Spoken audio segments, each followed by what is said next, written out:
Hello, everyone. I'm Pilar, and this is PalTalks.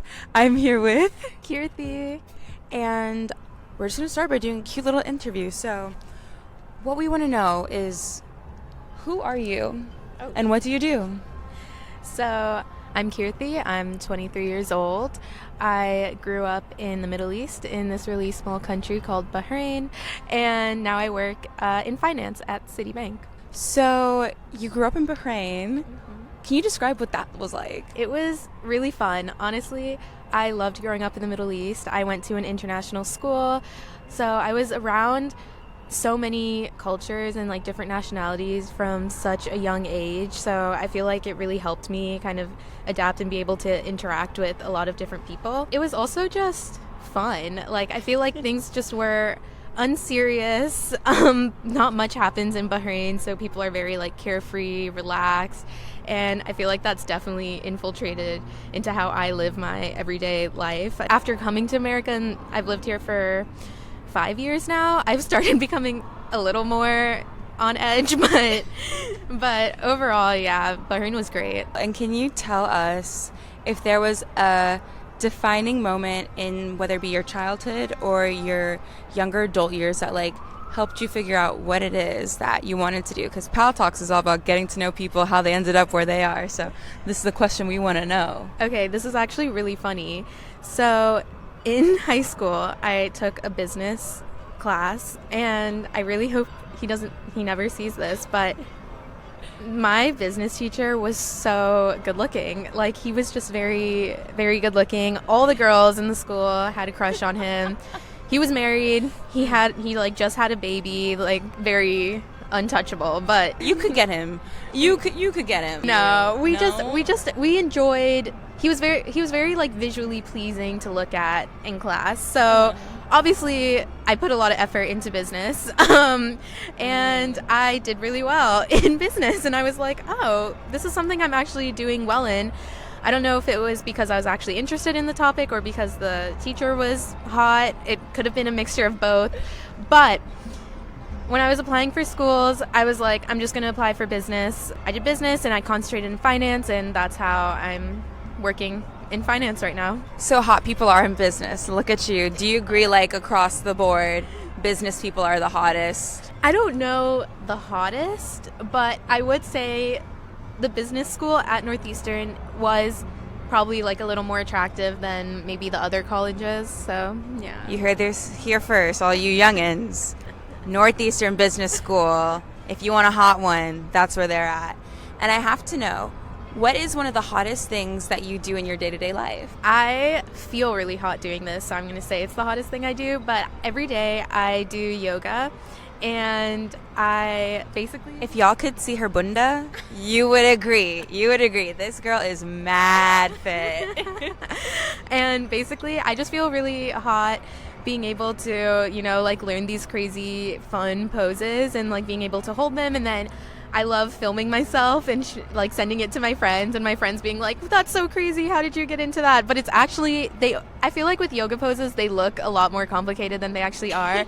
But that's a really fun thing that I love to do every day. And have you noticed there are any like external benefits that you get from yoga? I actually feel like the deep breathing and like in yoga that you have to do has really helped me in my day-to-day life. I am feeling really stressed or anxious. I actually felt this like a few days ago.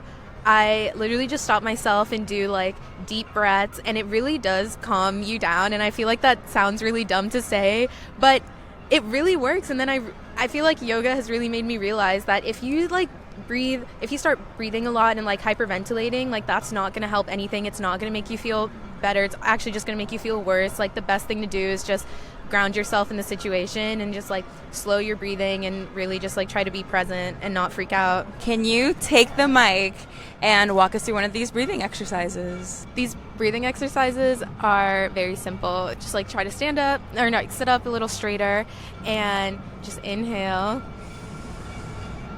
and then hold it and then exhale.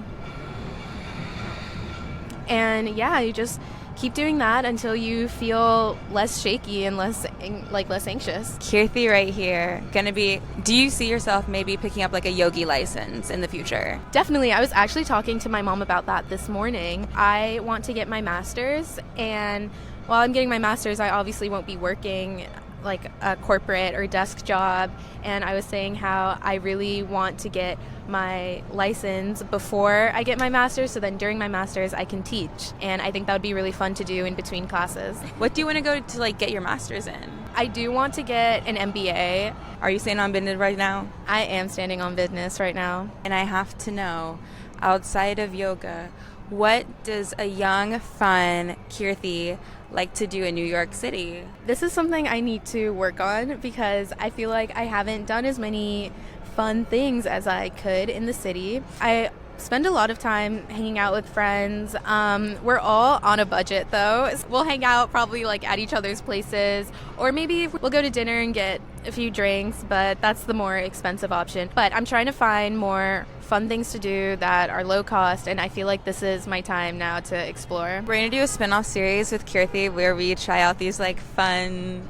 cool new things to do. Because I think that's something that's so important, is to like get out there and see the city. I feel like because the weather has been so bad and the winter just lasts so long, like this is our time for hibernation. This is our time to do nothing, rest and relax, and when the summer comes, it's over for all of you. When it's summertime, everyone's going to be outside, everyone's going to be partying, our bodies are going to be at like its optimal performance, optimal like speed. We're just going to be go nonstop exploring. And then the winter, we just need to rest from summer activities. So is your spirit animal a bear? No, I would say my spirit animal is an elephant. Ooh, why an elephant? I'm just so obsessed with elephants. Maybe elephants aren't my spirit animal, but I am just so obsessed with elephants. Like I already know that I want my honeymoon to be at an elephant hotel in Thailand. You hear that out there? Yes. Elephant Hotel, Thailand. Have you ever ridden an elephant, or is that just a dream of yours? No, I have never done that. Honestly, I've never seen an elephant in person. Even at a zoo? No. But I love them. I love them so much. It's like every single zoo has one. I went to the Bronx Zoo in October because my friend works for Bloomberg, and Michael Bloomberg bought out the Bronx Zoo for a day. Casual. And was like to all his employees, yeah, come for free and bring your friends and family. So we just went, and it was so fun. We just had free drinks, free food. That's such a vibe. We're all wishing you the best of luck. Do you have any final words for the good people of the interwebs? Thanks for watching. Thank you for tuning into PalTalks.